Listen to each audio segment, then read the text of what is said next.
예, 마지막으로는 최근에 주택시장 상황을 좀 설명을 드리려고 하는데요. 앞에 설명드린 지표들을 가지고 최근에 주택시장을 어떻게 봐야 되는지, 혹은 우리가 주택시장을 볼 때는 이런 지표들도 있지만 그 외에 이제 다른 정성적인 상황들도 같이 판단해서 봐야 되는데, 이런 것들을 가지고 최근에 주택시장의 몇 개 특징들을 설명을 드리면서 이런 지표들을 좀 다시 보여드릴게요. 먼저 시장 흐름을 먼저 보겠습니다. 예. 상승과 하락을 반복하는 주택시장으로 타이틀이 되어 있죠.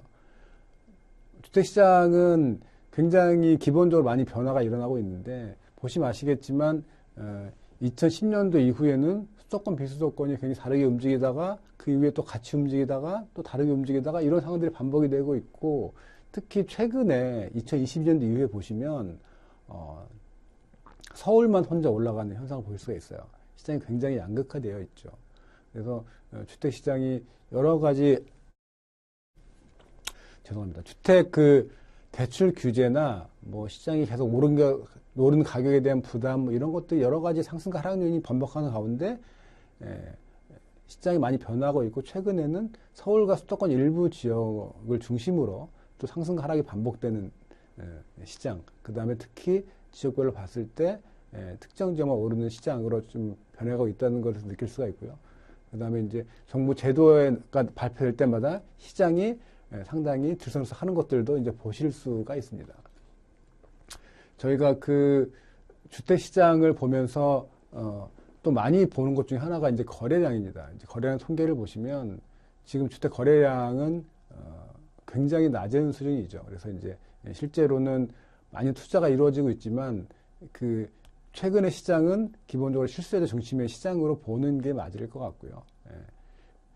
주택 거래량이 얼마나 줄었냐를 보시면, 저희가 이제 과거에 평균적으로 주택 거래량은 90만 호 언저리가 이루어지고 있고요. 주택 거래가 굉장히 안 좋을 때는 연간 한 70만 호 정도가 이제 과거의 주택 거래 추세였습니다. 근데 최근에 보시면 주택 거래량이 최근 4년간은 연평균 60만 호 수준입니다. 그래서 이제 과거의 주택 거래량의 3분의 2 수준밖에 안 되는 상황이고요. 이게 이제 주택 거래가 우리가 되게 중요한 지표를 보는 이유 중에 하나는, 주택이 사실 원활하게 팔고 사고가 이루어져야 거주 이전도 가능하고 주택 시장도 조금 더 안정이 되는데, 너무 이제 주택 매물이 적고 뭔가 막혀서 잘 못 사고 이렇게 하게 되면 오히려 시장이 더 불안해질 소지가 좀 있는 시장입니다. 그래서 이제 이 주택 거래량이 너무 안 되는 것들을 좀 막기 위해서 정부도 이제 많은 고민을 하고 있다고 보시면 되겠는데, 오른쪽에 제가 이제 보여드린 게 아까 거래 설명드렸던 매입자 거주지별 그래프 통계입니다. 보시면 아시겠지만 주택 시장이 좋을 때는 이제 관할 시도 외에서 주택을 구입하는 사람들이 많기 때문에 비중이 굉장히 높죠. 그래서 이제 그때는 30% 이상이 관할 시도 외에서 주택을 구입하는 사람들이 있는 시기도 있었는데, 최근에는 23년도 이후에는 20%밖에 안 됩니다. 그래서 이제 물론 이제 투자 수요가 없다라고 볼 수는 없겠지만, 그래도 과거에 비해서는 실수요자 중심으로 주택 거래량이 이루어지고 있고, 당연히 이제 투자 수요가 아무래도 낮아지다 보니까 결과적으로 주택 거래량도 낮아지는 상황이라고 이제 이해하실 수가 있겠습니다. 그 다음에 전세 가격입니다. 전세 가격은 사실 아직은 변동률이 매매 가격에 비해서 크지는 않죠. 보시면 아시겠지만 2023년도에 하락을 했다가 최근에 조금 올라온 상황입니다. 그래서 이제 전세 가격 자체는 아직까지는 크게 높은 상황은 아닌데요. 아까 공급 때 말씀드렸던 것처럼 입주 물량이 굉장히 중요한데, 특히나 입주 물량이 직접적으로 영향을 미치는 것이 바로 전세 가격입니다. 그래서 과거에 입주 물량하고 전세 가격 그래프를 보시면 입주 물량이 적은 해는 전세 가격이 오르고, 입주 물량이 이제 늘기 시작하면 전세 가격이 좀 안정되는 추세를 분명하게 보실 수가 있습니다. 그래서 이제 제가 내년도에 입주 물량이 줄어드는데, 저희가 사실은 분양 통계나 입주 통계를 이제 최근까지 혹은 이번 달, 지난달까지 보는 것들은 정확하죠. 그리고 앞으로 1년 뒤를 보는 것들을 기준으로 이제 판단을 하면 분양 물량도 저희가 측정이 가능해요. 왜냐하면 분양이 잡혀 있는 것들이 있으니까. 내년 1월 분양 예정, 내년 올해 3월 분양 예정, 올해 4월 분양 예정, 이런 지에 가지고 이제 물량을 추정을 할 수가 있죠. 혹은 이제 협회 같은 곳에서 분양 물량을 올해 건설사들을 통해서 조사를 해서 작년보다 뭐 얼마 정도 공급할 예정이다. 이런 식의 이제 기사를 보신 적도 있을 거예요. 근데 이제 분양은 실제로 그 계획된 대로 이루어지지 않을 확률이 높기 때문에 그냥 예상이죠. 예상이고 물론 이제 우리가 시장을 볼 때는 굉장히 중요한 지표이기 때문에 참고를 하지만 변동성이 좀 있습니다. 하지만 입주 물량은 그거에 비하면 훨씬 정확합니다. 왜냐하면 이제 이미 지어지고 있는 주택이죠. 물론 입주 시기가 조금 밀릴 수는 있지만 그래도 입주 물량 정확한데 지금 좀 걱정이 되는 것들이 이제 내년도에 올해 입주 물량이 많이 줄 것으로 예상이 되기 때문에 전세 시장이 지금까지는 그래도 좀 안정적이긴 했지만 입주 물량이 줄어든 올해에는 조금 불안 요인이 되는 거죠. 거기다가 이제 최근에 전세 매물들도 많이 감소를 하고 있죠. 이제 그러다 보니까 이 두 가지가 겹쳐서 전세 시장은 조금 더 불안할 우려가 좀 있는 상황이라고 이제 보실 수가 있겠습니다. 그래서 이런 입주 물량하고 맞물려서 전세 시장 판단하는 것들도 굉장히 의미가 있습니다. 근데 주택은 저희가 지금 아까 이제 제가 말씀드린 것처럼 이제 수도권과 지방이 굉장히 다르고 우리가 과거에는 주택 공급이 항상 중요한 시장이었죠. 지금 여전히 이제 주택 공급은 시장을 판단하는 데 있어서 굉장히 중요한 지표고 보시면 아시겠지만 시장이 오를 거야 떨어질 거야라고 많이 이제 얘기하신 분들 중에 공급을 가지고 얘기하신 분들이 상당히 많다는 점. 공급이 중요하다는 거죠. 그래서 공급이 중요한 시장인데 저는 사실은 이제 우리나라 주택 시장은 양적으로만 중요한 공급이 중요한 시장이 아니라 질적으로 굉장히 중요한 시장인데 선호도가 높은 지역에 지어야 되는 시장인 거죠. 그래서 아까 보시겠지만 시장도 굉장히 세분화되어 있고 소비자들이 선호하는 지역에 따라서 주택 가격도 많이 갈리기 때문에 원하는 지역에 공급이 이루어지고 있는지 내가 원하는 지역이 공급이 이루어지고 있는지 이런 것들을 보는 것들이 굉장히 중요합니다. 근데 지금 이제 공급을 보시면 분양 물량도 굉장히 많이 떨어졌죠. 2024년도에 어느 정도 이제 시장이 좋았기 때문에 이제 분양 물량이 좀 나오긴 했지만 실제로 전체적으로는 굉장히 분양 물량이 부족한 시장입니다. 이게 이제 22년도에 시장이 안 좋아지면서 PF 리스크도 터지고 그 다음에 공사비도 오르고 이러면서 이제 물량이 줄기 시작했는데 실제로 2003년, 4년도에 서울과 수도권 일부 지역 중심으로 해서 시장이 굉장히 좋아지긴 했지만 실제로 그것만큼 주택 공급을 하기는 어려웠던 거죠.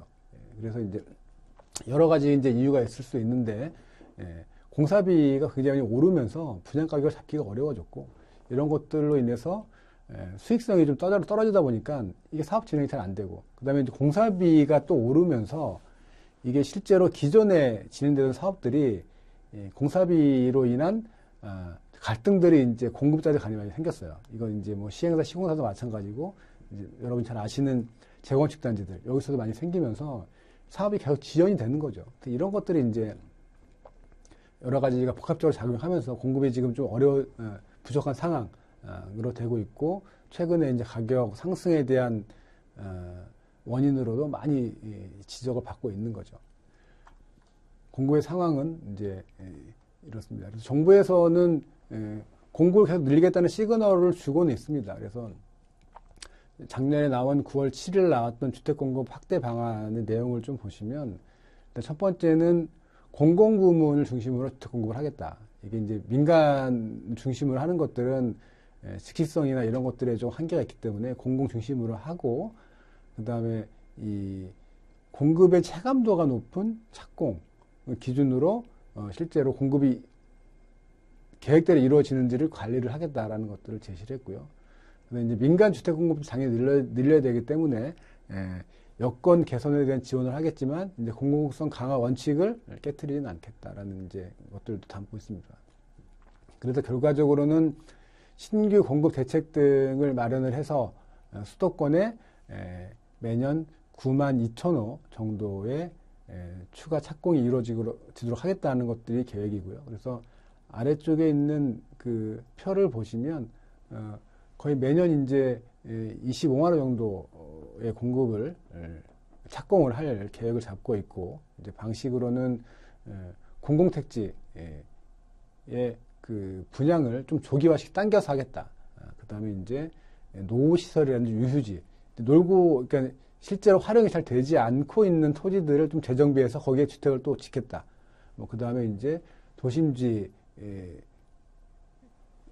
이제 재정비 사업 등을 통해서 공급을 하고, 민간 주택 공급 여건들을 개선해서 또 공급을 하고, 이런 것들을 통해서 어찌됐건 공급을 하겠다. 이렇게 지금 얘기를 하고 있는 상황입니다.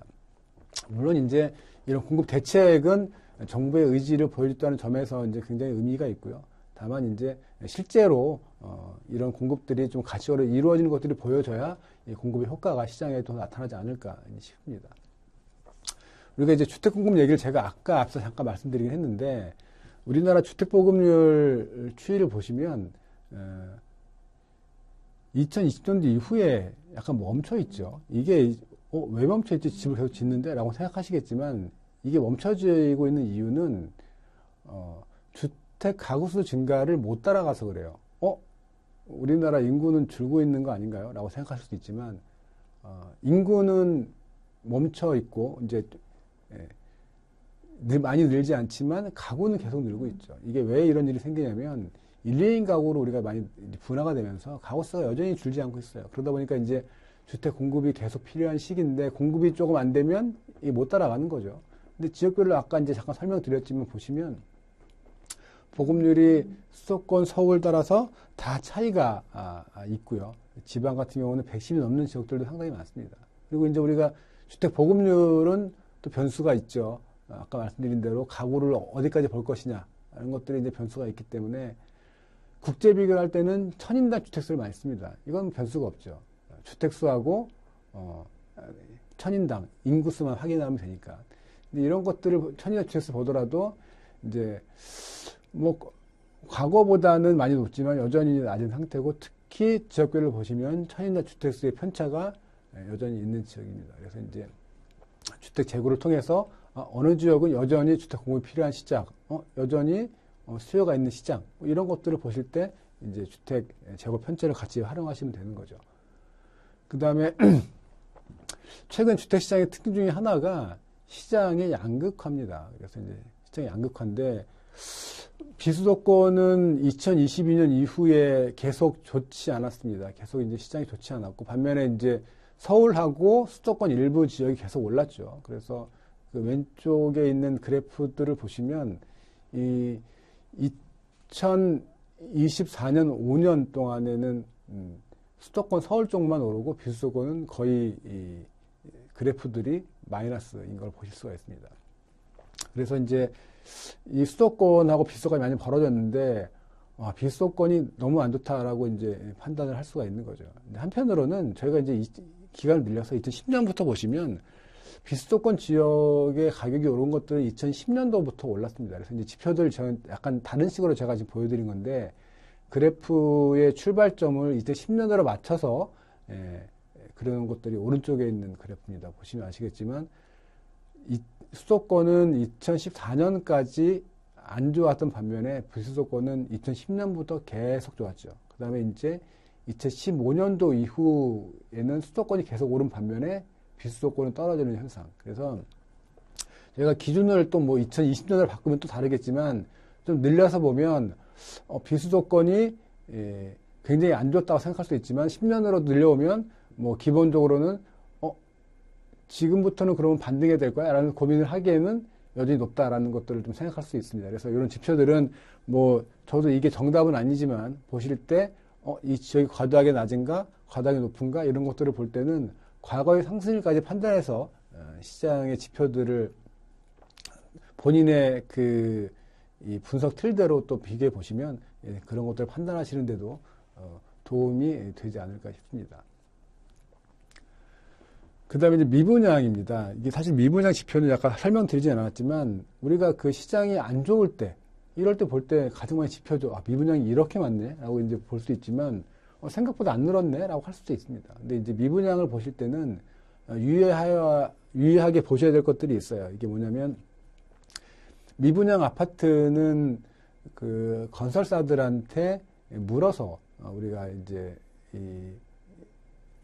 만들어내는 통계입니다. 그러다 보니까 시장이 좋지 않을 때, 좋을 때 조금 다를 수가 있습니다. 왜냐면 이제 미분양이 많이 늘어난다는 거는 해당 사업장에 좋은 일이 아니죠. 그러면 솔직하게 신고를 할 필요가 없습니다. 그래서 실제로 시장이 안 좋을 때는 조금 측정되는 경향이 있습니다. 그래서 시장이 안 좋은데도 안 는다고 괜찮아 라고 보는 것도 안 되고요. 그 다음에 또 하나는 안 늘었지만 공급이 진짜 안 되는 경우도 있어요. 그러니까 공급이 안 되면 늘 수가 없죠, 미분양이. 그래서 이런 것들을 공급 상황하고 맞물려서 보셔야 해당 지역의 미분양 추이를 가지고 그 시장이 계속 안 좋아지고 있는지 그게 아닌지를 판단하실 수가 있습니다. 어찌됐건 현재 상황은 미분양 자체가 약간 횡보하면서 조금 오르는 상황이긴 한데요. 최근에 비수도권의 공급이 분양이 많이 줄었죠. 그런 것들 감안해서 보셔야 될 필요가 있고, 그 다음에 여기에 넣어놓지는 않았지만 그 준공급 미분양이라고 있습니다. 주택이 다 지어졌는데 분양이 안 된 아파트들. 이런 것들을 같이 보시면 좋은데 준공급 미분양은 또 계속 늘고 있거든요.